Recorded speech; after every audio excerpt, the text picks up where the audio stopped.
I'm so excited. Hi, Diane. Great to have Benivo Bites back in our calendar. Looking forward to today's show and all the updates. And Julia, of course, welcome back. Beth, fantastic to have the show back. Looking forward to today's discussion. We've got a great show. We've got a great season. My God, I've missed you guys. Hopefully someone's missed us too.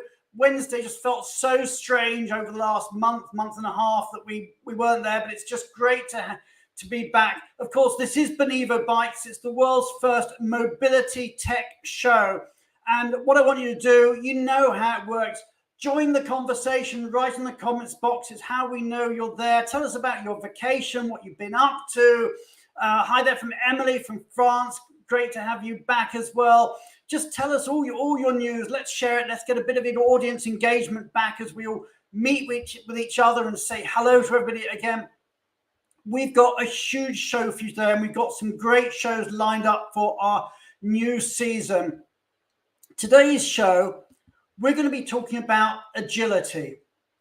We're going to be talking about how to manage a business in a world of crisis. And let's face it, how many crises have we had over the last couple of years? I'm getting, to be honest, sick of crises, whether it's I don't know, whether it's the pandemic, or it's the cost of living crisis, or it's war in Ukraine, or it's supply chain problems, or it's political instability.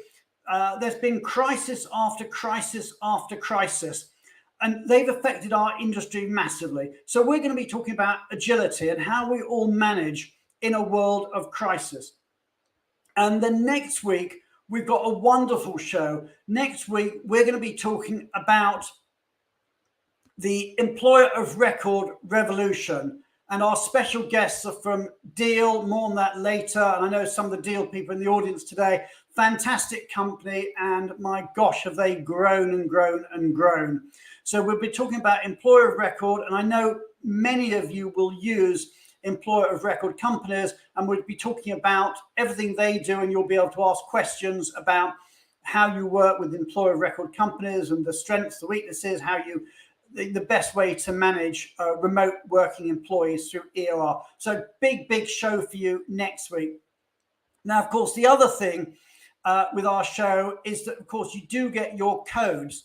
So whoever you want to get your codes from, if you want to get your CPE codes from ERC or from SHRM or from HRCI, then this is the place to get your codes. I'll just leave them up here for a moment.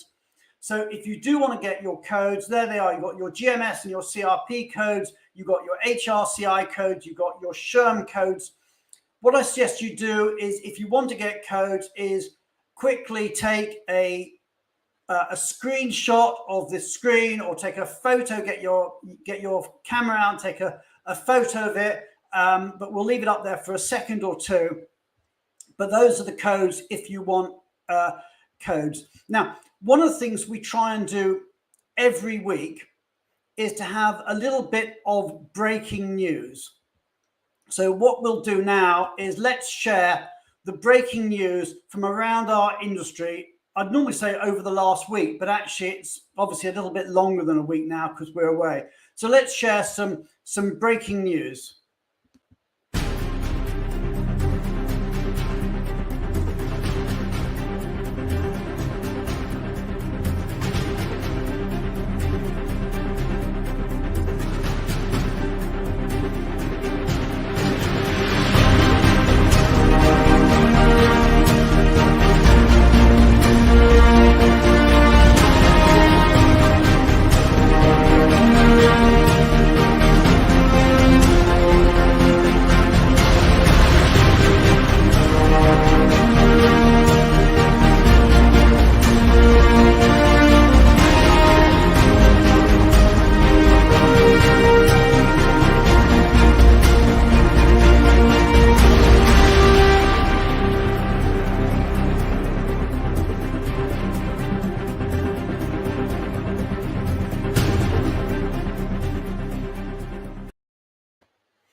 So congratulations to everybody who's been promoted, everyone who's moved job. I noticed in particular, who do I want to pick out? Well, loads of people, but Billy Owens, industry legend, has joined Vialto Partners, or maybe rejoined. A number of people have joined Benivo. Welcome to all my colleagues there. Welcome to everybody else who's been promoted or starting new jobs around the industry.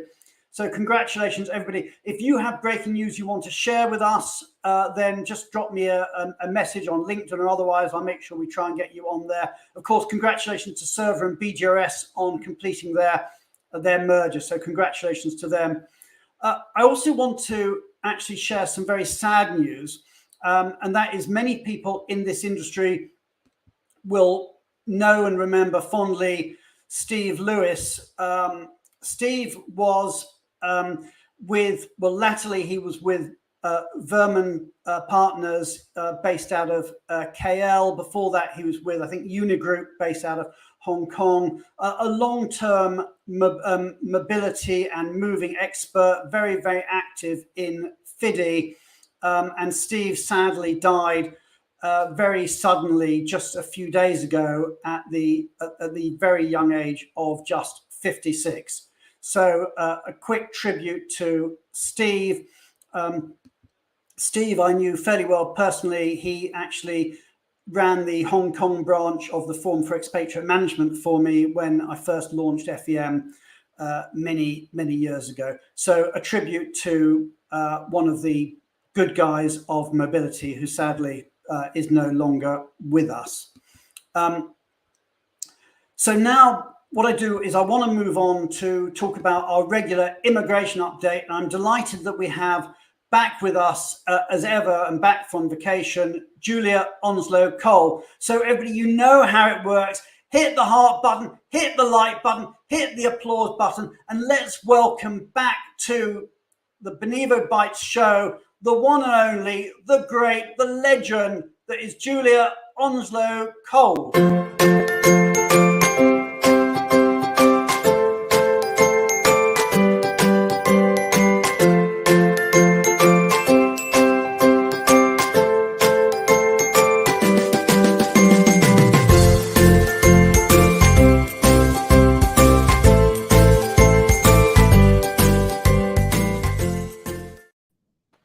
Hi, Brian. Yeah, welcome, or should I say welcome, Grandma. Yes, big news in my family. Yes, my eldest daughter's just had a baby 3 days ago. So she had a little girl. So after my 4 girls, we're continuing the girl population for the world. Name? Birdie. Lovely, yeah. Lovely name. So Julia, if we can drag you away from being a grandma, tell us what's been going on in the world of global immigration. Well, a lot's been happening. So while we've all been having lovely holidays, immigration policymakers around the world have been really, really active. And what I wanted to do today was just do a very quick global overview. And then in the coming weeks up till Christmas, I'm going to do a deep dive on all the things that I'm going to talk about today and more. But I hope that will be really helpful for everyone. So I just wanted to start with China, and I wanted to say thank you so much to my colleague, Becky Shea.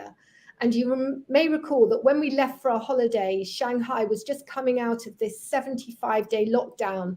And a lot of expatriates were really quite fed up with the lockdowns in China. And then there were lockdowns in compounds, lockdowns in cities.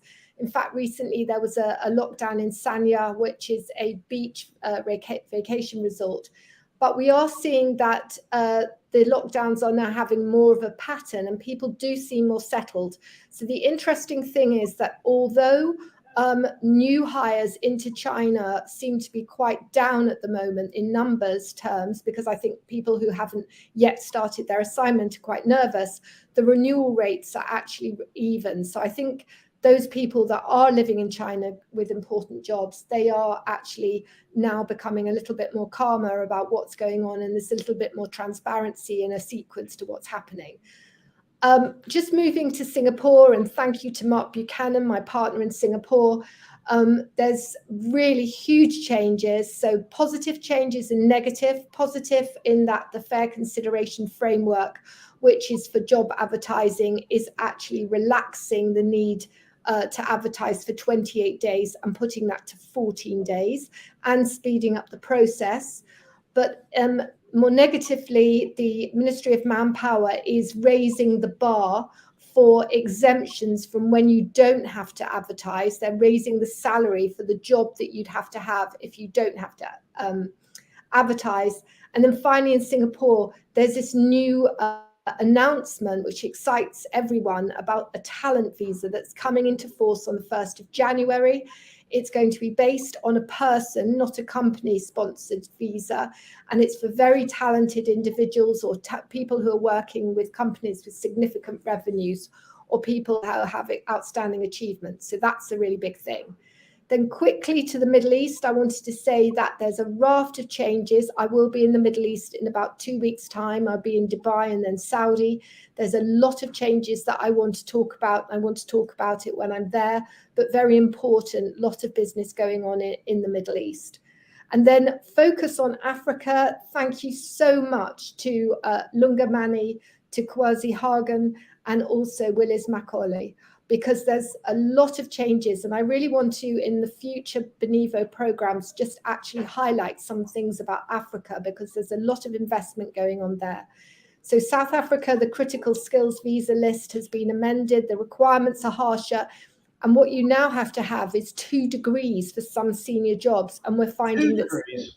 yes, So one degree is not enough? No, and CEOs are not able to renew their visas. So I want to talk about this. Hang on. Yes. CEOs, the most important people in the company, are not able to renew their visas. Yes. So Lunga Mani's got, I need to hear more about that. Yeah, he's got a really good inside track on this. So we will be talking about this. Moving to Kenya. Kenya is a very important country from an immigration global perspective.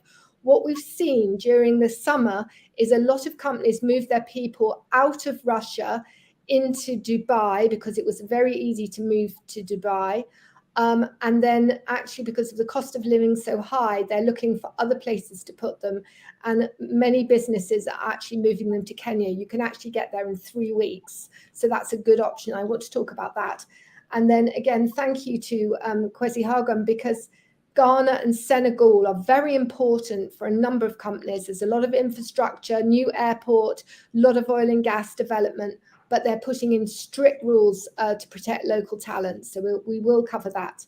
Then turning to the EU lastly, and then just say something very quick about the UK. The EU's agreed to suspend agreement on visas with Russia, so very much more difficult to come into the EU from Russia.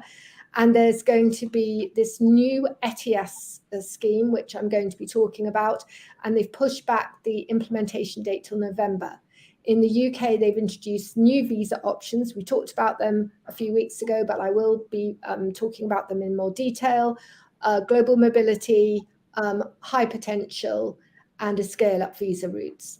And finally, Fragaman and Scott Lieb, who heads our knowledge group, has just introduced the new Global Trends Report. And I want to talk about trends. And one of the interesting things is how many countries are changing to these individual sponsored route, like Singapore has just announced, like the Middle East, away from sponsorship by companies. So I think that's a very interesting thing and has a lot of impact on companies. So they will no longer be sponsoring, but people will be self-sponsored. Gosh, Julia, that is such a world tour. As you say, governments don't take the summer off, even though the rest of us might, or some of us might. That's just incredible. Congratulations are all coming in from around the world. I know. Thank you, everyone. I really missed everyone on a Wednesday. It seems really sad. It seems lovely to see all the names of people. It's great. It's great to be back. And Julia, looking forward to your sessions over the next few weeks as we go into detail on all those issues. What we're going to do now is we're going to move on and bring on, each week we try and bring on a change maker. And I'm absolutely delighted we've got a fantastic change maker today. So without any further ado, let's bring on our change maker for the week, Kayla Aroyov from Twitter.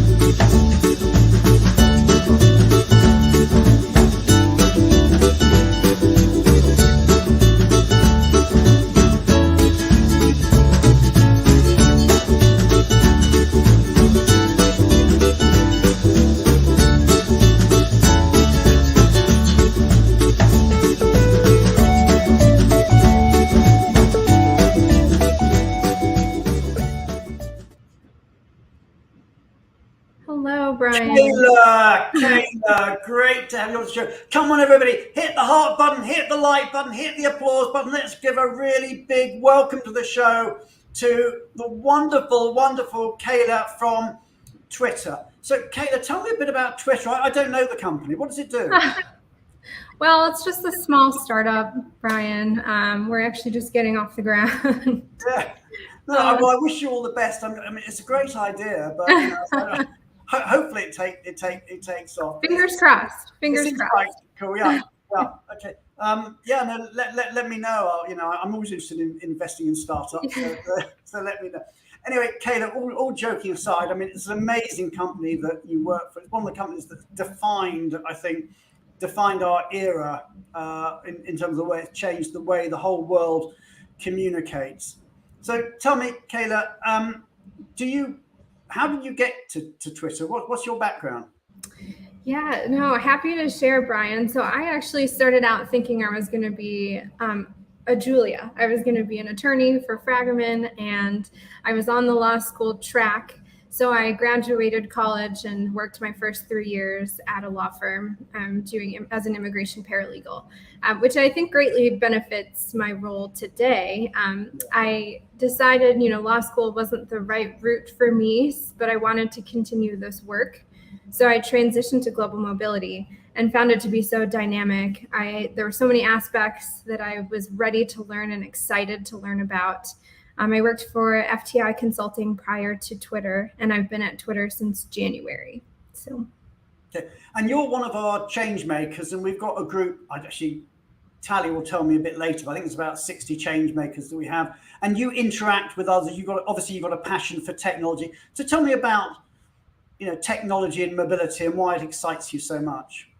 It's crucial. I think that in this age when information and immigration regulations are changing by the minute, I think it's absolutely beneficial to our program, to our tweeps, our Twitter employees. We have a lot of special lingo at Twitter, but for our tweeps, I think it's essential to have information available and accessible that is up to date. And technology allows us to do that, right? So not only that, but also your case status, being able to get updates if at the tips of your fingers. I think it's crucial that you can access that on your own time. And then for relocation, moving is so stressful. It's such a hassle. I moved to Denver during the pandemic, so it's the way. How did you even manage to do that during the pandemic? You sort of locked in your home somewhere, and you managed I had been living on the East Coast. Actually moved you, yeah. Yeah, I was living on the East Coast and needed more space. I'm a big snowboarder, so being able to do that in a pandemic was I just needed to be outside. So I went home to Chicago for a few months and then came out to Denver. But it's challenging. So, having a platform or a provider that can give you the tools to make that process even the tiniest bit easier, I think is essential to our industry. And our technology is only getting better. Yeah, I know. Our mission at Benivo is very much, we're driven by the fact that the technology that companies enjoy in their corporate life should be at least as good as the technology they enjoy in their personal life. Mm-hmm. Whereas in many cases, it's not. The number of cases where I see, mobility managers are having to cut and paste documents, or right. Or employees can't get the information when they want it. They've got to phone up and wait. And it's like, it's like mobility managers often are suffering technology that is maybe 5 to 10 years behind what they get in their own life when they go and, the example I always give is when you order a pizza, you get, better technology than when you manage a relocation. Yes. And that's certainly our mission. Exactly right. Yeah, and I've loved contributing as a Benivo Changemaker, just seeing all of these innovations that the platform has been making for our industry. And we love having you on our team. And so you've made it to a snowboarding mecca, says Drew. Hope you've enjoyed it. I'm sure you're out there every weekend. Yes. Yep. And, I will, if the snow report's good, you might not see me until noon online. Well, we're lucky to have you here now. There's not a mountain somewhere you can go to. And Tally's just put up there, if you want to be a change maker, then just go on to benivo.com/changemakers, and there's a form there where you can apply. Or if that's too difficult, just shoot a message to Tally on LinkedIn or by email, and we'll see whether you can get us to join. But we say thank you to all our change makers for the passion they share and the insight they give us. But equally, we then give back to all our change makers by supporting a charity that is dear to our change makers' heart. So Kayla, that video told us a bit about your charity, Remain, but tell us a bit about what Remain do and a little bit about that charity. Yes, so Remain stands for Rocky Mountain Immigrant Advocacy Network. And so Remain provides free legal services to those in deportation proceedings in the Aurora, Colorado ICE Detention Center. So as some of you may or may not know, you're not guaranteed counsel or representation when you're in deportation proceedings. So Remain fills that gap. I think this gap is essential. You're 3 times more likely to be released on bond if you have counsel. You're 10 times more likely to have the right to remain in the United States if you're able to have legal counsel. So I think it's absolutely crucial, the work that they're doing. And they always need volunteers. You don't have to have a legal background. I actually volunteer as a translator. So I work on some of the birth certificate translations from Spanish to English. There are opportunities if you'd like to interpret, via phone call. You can do this remotely. So if anyone is interested, they're always looking for volunteers. If you are attorneys, that is also, there's another program for you. So feel free to reach out. It's a wonderful organization. So they're looking for attorneys and people who are presumably fluent in a second language. Yes, exactly. Mm-hmm. Okay, and I'm guessing particular interest is Spanish speakers? Yes, yep. Certainly. That's definitely the majority, but also Portuguese is definitely the second. Mm-hmm. Okay, so Kayla, thank you so much for being a change maker. Thank you for everything you do for Remain. It sounds like an amazing charity. And well, keep up the good work at Twitter. Fantastic company, fantastic mobility program, and fantastic team. I know you work with Rena Montalvo, who in fact is going to be a guest on the show herself in a month or so's time. So great program, great to have you on the show. So we're going to say goodbye to Kayla now. So everybody, you know how it works. Hit the heart button, hit the like button, hit the applause button, and let's say a big old cheerio to Kayla, and we'll see you again at the end of the show. So what we're going to do, that was Kayla. What I'm now going to do is bring on our producer, and let's bring Tally onto the show. And I'll let you into a secret. Tally and I, let's bring Tally on. Tally and I, until yesterday, even though we've been running this show together for months and months and months and months, Tally and I had never even met.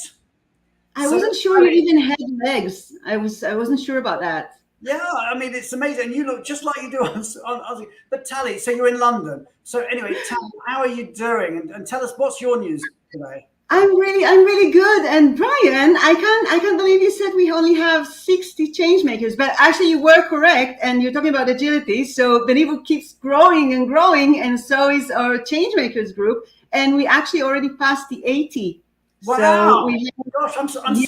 Yeah. We actually have a group of 80 really fine people on Changemakers, amazing leaders, and you can see all of them in our Changemakers website, where you can also join.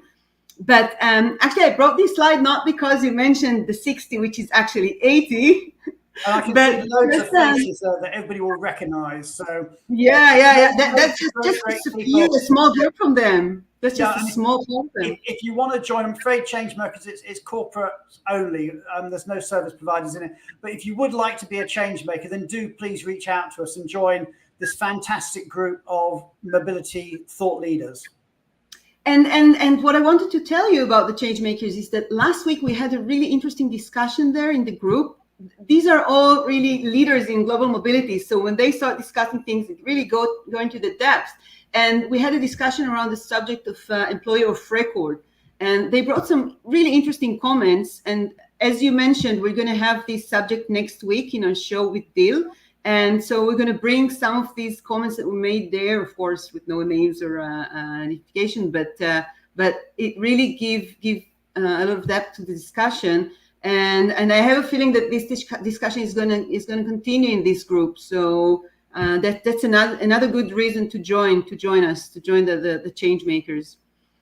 But in addition to that, another thing that I want to share is that in less than a month, we're going to be opening our next Top 100 nomination. How exciting! That's so exciting. But we're not saying what it is. It's a Top 100 something. Sorry, can't reveal it. Yeah. But okay, I'm going to hint that it's going to be new, different, and innovative. That's it. I'm not going to say anything else. But that's going to be in the beginning of October.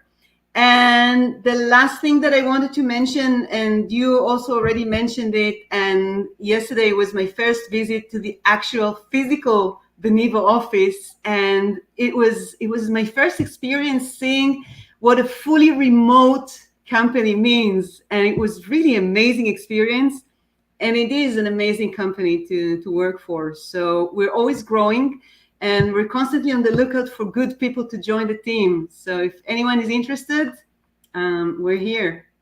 Join us.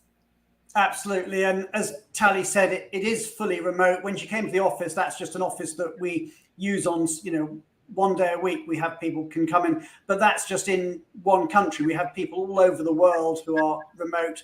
So if you are interested, then back to Bulgaria, yeah. We're particularly interested in, I think, plant development managers in the US at the moment is a particular thing, and we've got some news with some new recruits as well. But anyway, so lovely seeing you, Tali. Great meeting you in person for the first time yesterday. And indeed, Tali and I are having dinner tonight, so we're actually going to see each other again. So that's twice in 2 days. How exciting is that? Anyway, moving on, we're going to start talking about agility. So without further ado, we're going to say goodbye to Tali and hello to Natalie Wayne. And we're going to be talking about managing agility in a world of crisis. So everybody, you know how it works. Hit the heart button, hit the like button, hit the applause button, and let's welcome Natalie Wayne.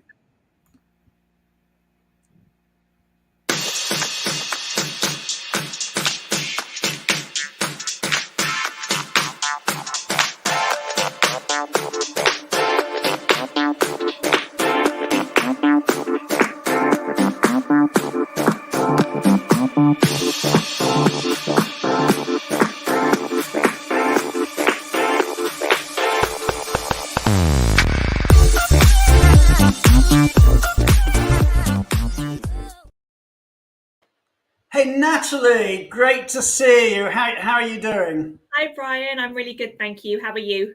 I'm good. So tell me, Natalie, tell us about yourself, because I know you've been on the show before, but it was a little while ago, so some people may not know you. Tell us a bit about yourself and your background. Okay, great. So I'm Natalie. I'm head of product at Benivo.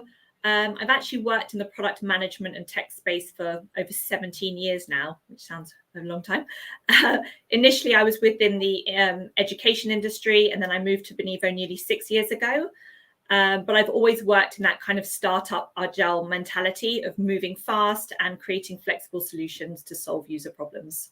Okay, well, what I'm going to do is I would say I'm going to act thick, but I don't have to act when it comes to technology. I want to start demystifying terms, because a lot of people who aren't in the tech space look at tech companies and they see these job titles and they've got no idea what people do. So you're a head of product. Yeah. Okay.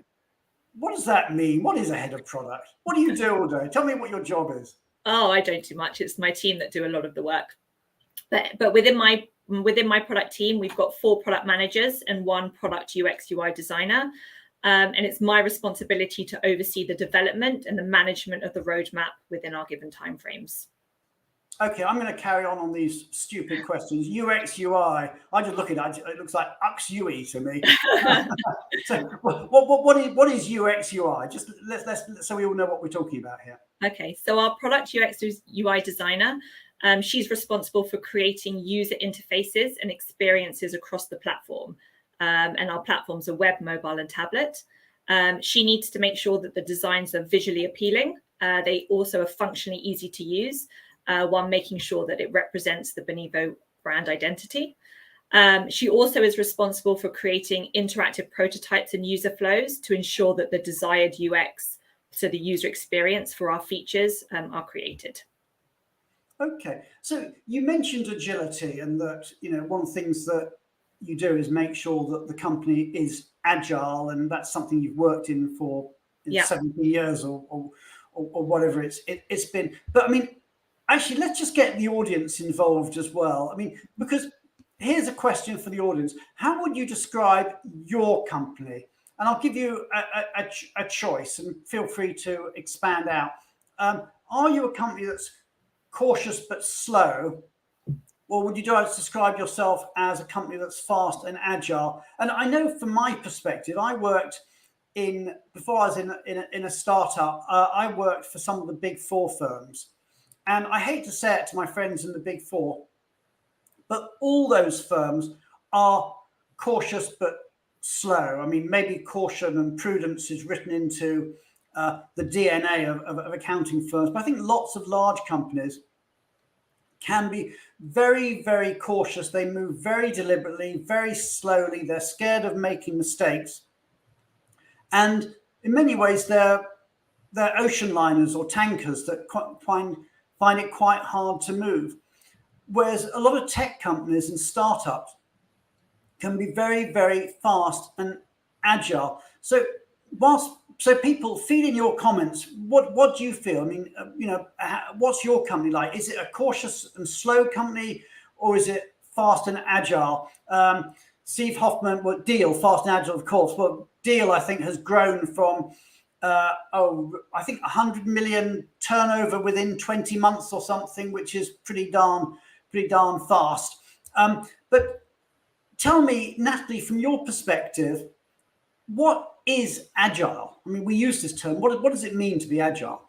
Okay, so so agile is an iterative and a fast approach, and that helps the development teams and the business to deliver value to the customers in a fast way.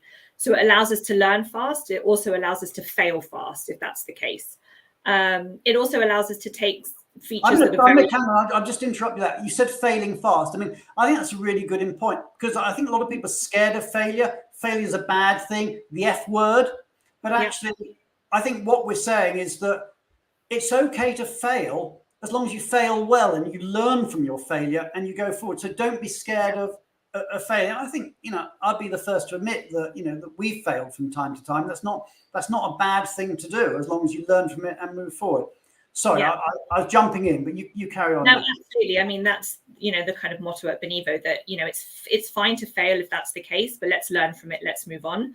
It also allows us, if you're moving fast and if you're moving in an agile environment, then you can take something that's very large and you can chunk it into smaller pieces. So that means that you can get it to the market quicker, you can get the feedback on it quicker, and then you can iterate and make some improvements.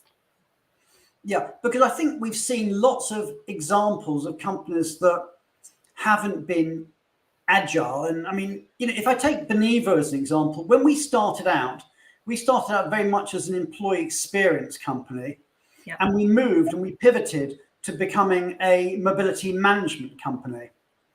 And I think, it's nothing to be embarrassed about, the fact that, that we change. And that is something, and pivoting and being agile, I think is a good thing to do. And there are so many companies that I can think of that have failed to actually do that. I don't know, Natalie, I mean, I don't know if there's companies you can think of, or maybe we can share some names of companies that, and the audience, are there companies you can think of that have failed to pivot when the world has changed? I mean, I would throw out, I think, I don't know, well, what about Blockbuster? Okay, there's a company that was massive but failed. Or in the tech space, let's think of another, BlackBerry. You know, everybody had Blackberries, didn't they? I don't know how many people in the audience had a BlackBerry, but they've sort of just disappeared. I mean, I'm trying to think of others. Kodak, you know, remember Kodak? You know, and these are all companies that could have developed. I mean, they've been eaten. Blockbuster has been eaten by Netflix. You know, Kodak's been eaten by, well, I suppose by people using their phones or by digital companies. Whereas the irony is that Kodak was probably a market leader in digital photography. Yeah. And I think there's an issue here, which is that many companies are scared of cannibalizing their own businesses. And I think, Natalie, from our perspective, when we look at it, Benivo, if we find we can do something, we will do it, even if it actually eats into our own margins. Yeah, we react to the market in a way that allows us to make improvements, and we want to deliver value to our clients and our customers, and that's the main purpose. Yeah, because I think you have to be prepared to cannibalize your own business. And the thought I'd leave you with is this, is that if you don't cannibalize your own business, somebody else will. And that is what happened to Kodak, that's what happened to Blockbuster, that's what happened to all the BlackBerry, all these other companies that we can talk about, is you've got to be prepared to do things that actually impact your own business if you're going to be agile. I mean, the other thing that I would say is a real enemy of being agile is the strategic plan. And I'll just sort of ask a little bit about that. In fact, I'll ask the audience, how far ahead do you plan in your company? When you're planning ahead, how far in advance do you plan? And I'll give you some choices. Do you do a 5-year plan? Do you do an annual plan? Do you plan just 3 months in advance, or do you not plan at all? And I'm going to tell you what we do in a moment, and what, you know, and we're not alone. Other tech companies do this. I'm not saying we're unique, but this is what makes tech companies so agile. And certainly when I joined Benivo, I was so shocked and blown away at the way that Benivo act compared to other companies I'd worked with. And admittedly, I've been with very large companies, you know, in the accounting space. But how far ahead do you plan? So, Natalie, do you do a 5-year plan? Definitely not. Okay, so no 5-year plans. Okay, what about an annual plan? No, we don't do an annual plan either. Okay, now, I mean, I must say that, you know, if we go back a couple of years, let's go back to 2018 or 2019, pretty much every major company that I came across had a plan called Vision 2020. And of course, it was the obvious thing to do because 2020, you got the eyesight point of view, perfect vision. Every company I came across had a Vision 2020. Okay. The problem was not one single company in the world, I would hazard a guess, got their Vision 2020 right. Yeah. Because none of them guessed the pandemic was going to come along and knock them off their perch. So I think Jenna there said, we do 3-year and 1-year plans, multiple iterations along the way. Okay, so let's shock them. Let's talk about how we plan at Benivo. And I said, we're not alone. A lot of tech companies do this. But let's talk about, actually, let me just say that, in answer to the, I'll just put that up there. We did a poll on it. 31% of companies we polled said they plan 5 years in advance. 56% said they do annual plans. 13%, only 13% said they do 3-month plans, and nobody owned up saying they don't plan at all. So the vast majority of people, what is that? 87% said they do either annual plans or 5-yearly plans. Okay, so let's break with this, Natalie. Tell us what a truly agile company like Benivo does. Okay, so we never plan more than about 1 quarter ahead. And the reason why is because things change so quickly and we want to remain agile and flexible to the market and to our clients. But what all of our features do kind of have in common is an overall vision. And what that vision is to make sure that we deliver more value with data, that we continue to provide value for our employees, for our vendors, for our global mobility managers, while using the data on the platform to automate the processes. So while we might not know exactly what the specific features are, we know that those are the areas that we want to focus on.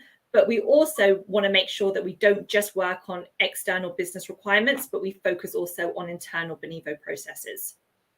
Okay, so we don't plan more than 3 months in advance. So if I was to say to you, what is your team doing in 6 months' time? You would say, haven't the foggiest, haven't a clue.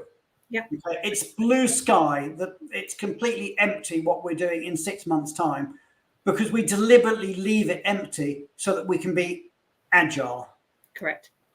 Okay, so we plan 3 months in advance, and you say, and I know there's lots of fun things that we do, and I know other tech companies do it, but I want to sort of share all this because a lot of people out there that don't work for tech companies don't understand, if you like, the mystique as to how tech companies are so agile. So I know we do things, we have a roadmap and we have a thing called a sprint or sprints. So tell me a bit about this. What is a roadmap? What is a sprint? Tell me about how it all works.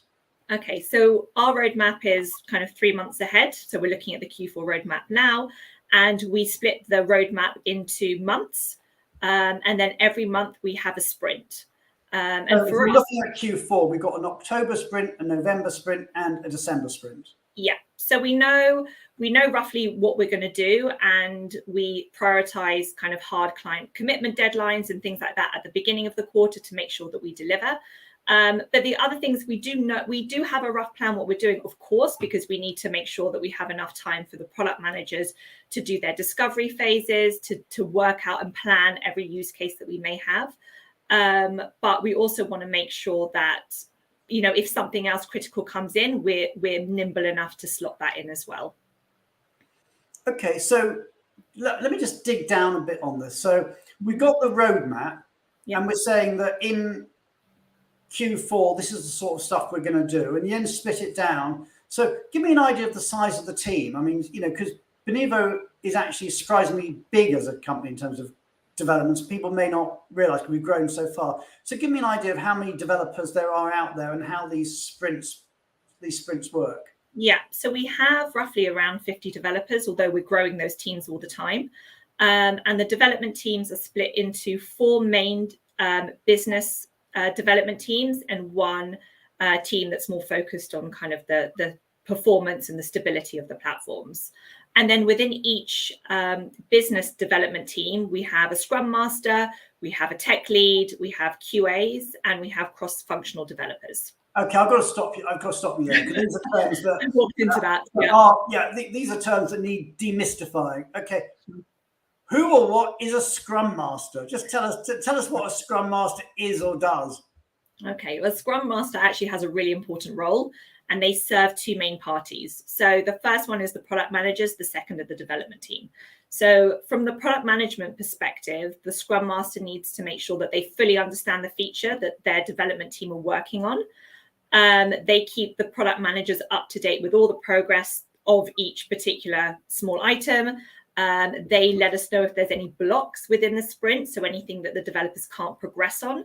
And it's up to the product manager and the Scrum Master to come up with a quick resolution to make sure that the development can keep happening. Okay. And the Scrum Master also communicates with us when the release is being prepared so that we can share the excitement with the business. Okay, so the way I get it, I'm just trying to get my rather thick mind round all this and hopefully share it with the audience. The way this works is that in terms of the roadmap, you sit down with the people who are deciding what we want in the product. That might be our Changemakers group, that might be senior people within leadership within Benivo, it might be client feedback. So we decide, or they decide with you that in this quarter, there's whatever item X, for example, we launch cost estimates, we've launched some fintech solutions. There'll be obviously bugs and things that need doing, but there'll be things that we've launched and have decided. So you then sort of agree that as a roadmap. Correct. You then allocate it to one or other of these sprint teams. Mm-hmm. Yep. Okay. Because each development team have their expertise. Okay. So and as I understand it, and again, this is so cool, is that there's effectively a written contract between you and the team, so that you can't interfere. Once you've said, a bit like sort of, on your mark, set, go. Once you've said that the sprint is off, you can't then turn around and interfere. So, so it's quite cut and dry. A sprint starts, doesn't it? We protect the development team's time a lot. Once the planning has started, we very, very rarely interrupt it. The only reason why we would potentially is if something critical's come up. But other than that, we try and make sure that if there's another workaround in place. But yeah, once a sprint has started, we try not to interfere with that. Okay, so I find this quite exciting. I mean, I feel sorry for the poor people sprinting, and we might come on to that in a moment, because I think I'd be shattered if I spent all my life sprinting. They're never allowed a little jog, But so you set the sprint. So the sprint is doing this, and they're in their team, and then they've got a month to get it done. Correct. Yeah. I mean, do they ever finish early? Do they ever finish late? I mean, how does it work during this month? We never finish early. We do sometimes take an additional day or two if something critical's come up or some bugs have come up in the process that we need to solve. We want to make sure that the way that we've defined the feature comes out how we've defined it. So we need to make sure that it's tested properly, that nothing currently on the platform breaks as a result of this new release. So there's loads of checks that need to be done in place. So if we need an additional day to make sure that everything is stable, then we take that. I find this so refreshing, because there's so many companies I can think out of there in traditional industries. I don't know, take building, for example, and at the end of the day, tech people are building. But if you take bricks and mortar building, the number of developments out there that end up being massively over time and massively over budget. Yeah. Whereas in this world, it starts, it ends a very, very short period of time. And they sprint. And so how many sprints are going on at any one time? Well, we have 5 development teams, and each development team have a sprint. So I guess in effect, you're releasing 5 teams worth of work. And I write the release notes every month. And even I'm kind of blown away every month by how much we get done. Because not only in a sprint are we working on new features, we're also doing things called business as usual, which is small improvements to existing features. We're working on bugs. We work on technical improvements. So the sheer volume of work is astounding. Okay. So in my head, when I think of development people, I think of people sort of locked away somewhere, sort of beavering away in the dark, sort of dressed in black at sort of midnight somewhere, beavering away. But it's not like that. I know we've got a little video of the development team at Benivo, and presumably, I'm guessing that when they finish a sprint, so they must be exhausted when they finish a sprint. They presumably have a chance to sort of celebrate before they can move on to the next one. I mean, is that how it works? What happens at the end of a sprint? We give them a small amount of time. Yeah. No, Saturdays and Sundays, yeah. Once a sprint is released, we make sure that if anything needs to be rolled out or configured to clients or users, that's done in a very quick time frame. We do some retrospectives on the sprint to understand any good things that happened, any areas for improvement, and then we pretty much go straight onto the planning of the next sprint. So we don't waste too much time. Okay, so if anybody hasn't seen a development team in action, we'll just give you a quick 45 seconds of the Benivo development team. I think, to be fair, this is probably at the end of a particular sprint when they're celebrating. Yeah.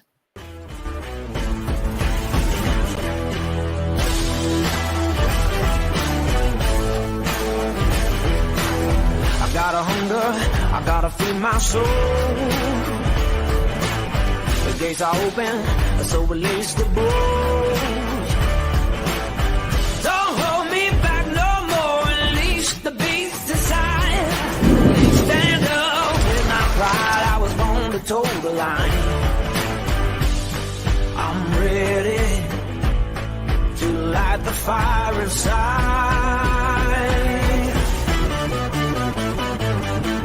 We are legends tonight. So those were our developments. Shout out to the team. They're actually development team based in Armenia, isn't it? So yeah, and I was actually really fortunate. I was out there in Armenia when that team building was happening. So I got to see for the first time in a few years a lot of existing people that have been there, new faces that have joined. It was really great. cool. And I'd like to give an example. I mean, let's get even more granular. I mean, we recently released smart cost estimates, and this is something which has blown the market away.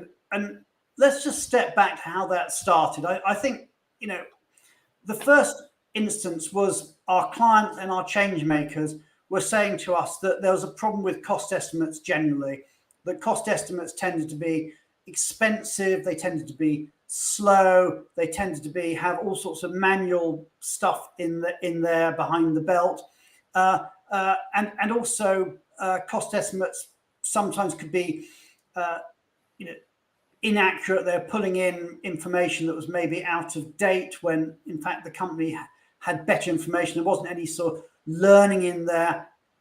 And so we took that as a challenge, say, well, actually, could we do cost estimates better? So Natalie, tell me then the next stage, that the if you like, the leadership was saying we need to do something with cost estimates. How did that then transfer through to working with the teams? Okay, so, you know, we hear a problem and we need to understand a bit more about it. So the product managers, as well as the business owners, would go into a stage of discovery to understand what the problem is, maybe look at some other things out there. We would do a lot of research ourselves, talk to our change makers that had a huge impact on the way that feature was developed. We then have a lot of conversations with the tech team to understand, you know, what changes we need to the infrastructure or the architecture, things like that. And then to make sure that we are releasing something that's not going to take us a year to develop and create, we chunk it into the smallest piece possible. So that's what you call buckets, isn't it? So we basically we take the work, we split it up into kind of deliverable chunks to make sure that the users have an end-to-end flow. And then we you know, this had a lot of conversations with tech about how this was going to work. A lot of UI and UX was involved in this. A lot of the business was involved in this, actually.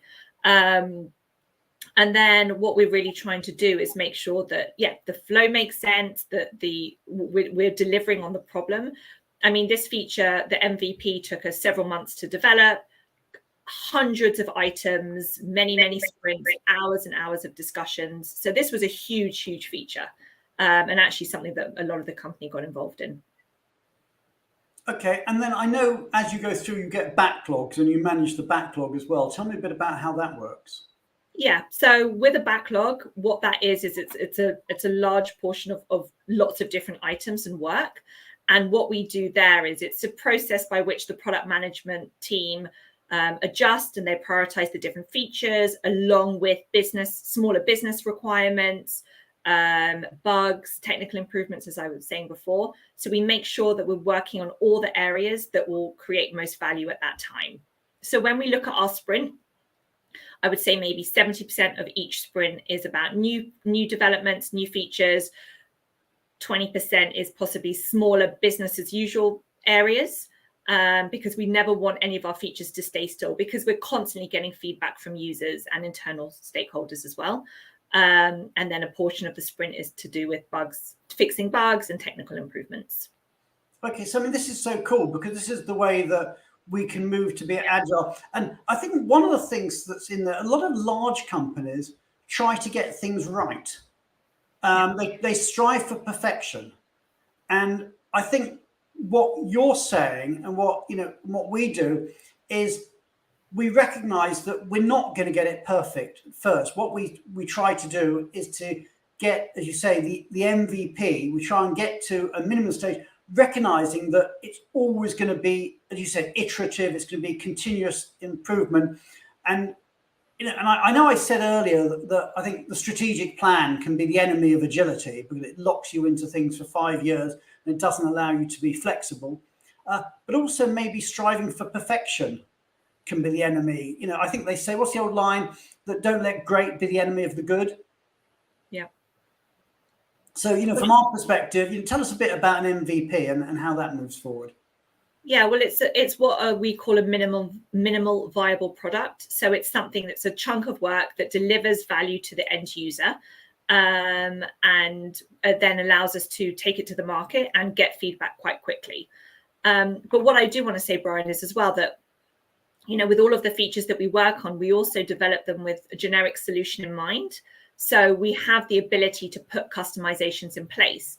So if a client comes with a new set of requirements, or possibly, there's a different use case that we may have not thought of initially, we can configure the platform without the need for additional development. Okay, so you're working right now on the Q4 roadmap. Mm-hmm. That's right. So tell us about that process. What are you doing at the moment in terms of building the roadmap? And I suspect there's going to be secrets in there that you can't sort of tell people because the roadmap hasn't been agreed. But yeah, so about where we are. Yeah, so as I think you touched on earlier, the roadmap is created with the leadership team, with the Changemakers, with lots of client and customer feedback, as well our internal Benivo users. And what we do is, with all of the features, we make sure that not only are we working on improving existing features and working on new features, but we are also working on we're working on internal Benivo processes, because especially as we're scaling, we don't want to burden any of the team with repetitive manual processes, which, as we know, can lead to human errors. So we want to identify those time-consuming processes and put technology behind them to scale. So, so as I said, the roadmap is broken down into new features, improving existing features, and also putting processes to automate manual processes. Okay. Well, our hour-long sprint is coming to an end. So what I'm going to do, I'm going to bring Kayla and Julia, and where do I find it? And Tally back into the conversation. So the gang is back in town together again. Natalie, thank you so much for that. I mean, that really shows how a company can be agile, and hopefully one day, a small startup like Twitter will be as successful as we are in terms of developing technology. But Kayla, tell me, from your perspective, I mean, I know you're not on the tech side, but you live in, you are a tweet at the end of the day. I mean, is that similar? Is that the way that Twitter developed technology? I was taking a lot of notes as Natalie was talking. No, I think that Twitter is such a dynamic company to work for. I mean, we're changing as the world changes. So I think that we are a great example of a company that is agile and fast-paced. So, yeah, and I think for a law firm, Julia, you've got very different challenges, haven't you? I mean, law firms, bless them, aren't known for being hugely agile, and so it's trickier for you because you've got so much more regulatory problems around the world. Yeah, it is interesting though, because how we're developing our tech, we're doing it in a kind of standalone company that's more like a startup without any of the restraints of a law firm because of that very thing. So I do think we found a solution at Fragaman, because Natalie, what's that company called?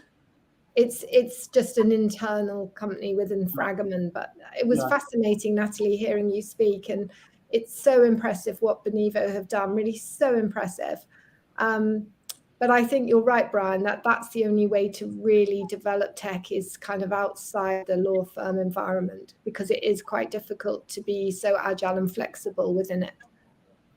I must admit, when I was in a big four firm and I used to lead the practice there, my view was that shouldn't be in tech because it's actually quite hard for a non-tech firm to develop tech, simply because of the culture that you need to have. I mean, this concept of sprints and the concept of being prepared to fail is something that tends to be anathema to the culture of certainly of a very prudent big accounting firm. And I suspect many large organizations. Anyway, we have sprinted. We've reached the top of the hour. All that remains is to say thank you to all our guests. Thank you to Natalie. Thank you to Kayla. Thank you to Julia. Big thanks to our producer, Tally. And thank you in particular to our audience. We will be back again this time next week when we're going to be talking about the EOR revolution. And our special guest next week will be representatives from Deal, which probably goes down as the fastest growing company in history. So you do not want to miss that. So goodbye, everybody, and we'll see you this time next week. Take care, everybody. Have a good week. Thank you. Bye-bye. Bye.